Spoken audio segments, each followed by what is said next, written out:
دكتورة حنان، تحبي توجهي رسالة من خلال برنامجنا؟ ايوه.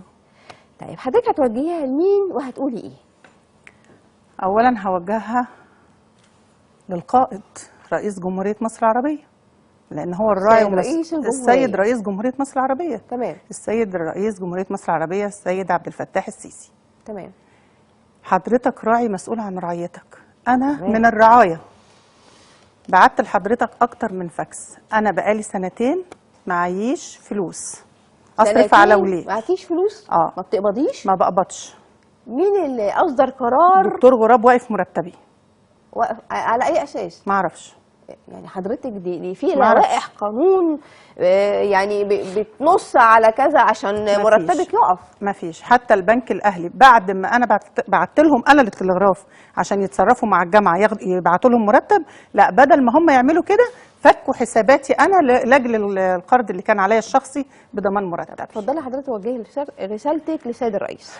اوجه لسيد رئيس الجمهوريه، يا ريس، اول حاجه انا بطلبها مستشفى تخدم الغلابه اللي في محافظه اسماعيليه، محافظتي.